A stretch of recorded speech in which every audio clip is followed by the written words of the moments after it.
You know that task you've been avoiding? The one that's sitting in the back of your mind for days or even weeks? It probably won't take as long as you've imagined, but somehow starting feels impossible. So instead, you answer a few emails, clean the kitchen, organize your desk, watch another YouTube video. Anything except the one thing you know matters most. We call this procrastination, and for a long time, we've blamed it on laziness. But what if laziness has almost nothing to do with it? What if procrastination isn't a time management problem, but an emotion management problem?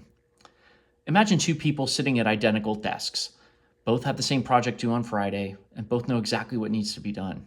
One opens the document on Monday and begins. The other stares at the screen and then closes the laptop.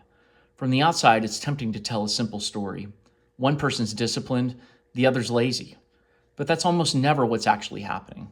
Inside their minds, they're fighting the same battle. The difference isn't intelligence or motivation or even discipline. It's how they respond to discomfort. Our brains evolved to keep us alive, not to help us finish spreadsheets, not to help us write reports, not to help us fold laundry, or anything like that.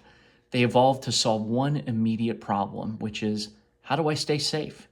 Today, that survival system rarely faces predators. Instead, it encounters uncertainty, the uncomfortable email, the difficult conversation, the blank page, the possibility of failure. Our brains experience these moments as emotional discomfort, and emotional discomfort feels like something that should be escaped. So our brain offers an alternative.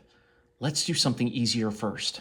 Not because you're lazy, because your brain has found a faster way to feel better. So here's the strange part. Avoiding the task actually works, at least for a moment. The anxiety fades, you feel lighter, maybe you even convince yourself that you're being productive. I'll start after lunch. I work better under pressure. I just need to get in the right mindset. Those thoughts feel reasonable, but they're often just our brains negotiating for temporary relief. The task doesn't disappear, it simply waits, quietly taking up space in the background of our minds. And the longer it waits, the heavier it becomes. So procrastination steals something far more valuable than our time. It steals our peace. We carry unfinished tasks into dinner, into conversations, into weekends, into bed. The task follows us everywhere, not because we're working on it, but because we're thinking about working on it. Sometimes the anticipation becomes more exhausting than the work itself. So how do we stop? Ironically, not by trying to become more motivated, because motivation is unreliable. Some days it's there and some days it isn't. Action has to come first, and one simple rule can help. Don't tell yourself you'll finish the project. Tell yourself you'll work on it for just 5 minutes.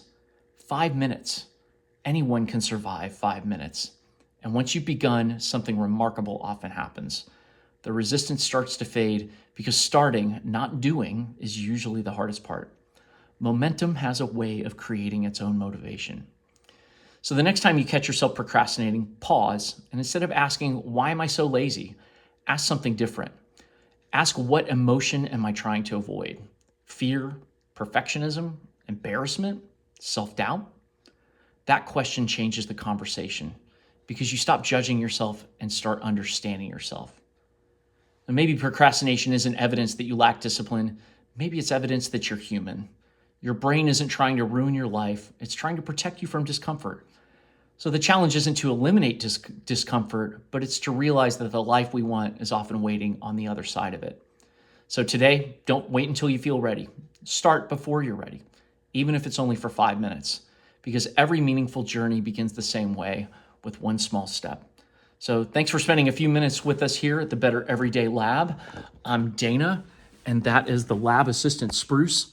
And until next time, we send you much love and peace.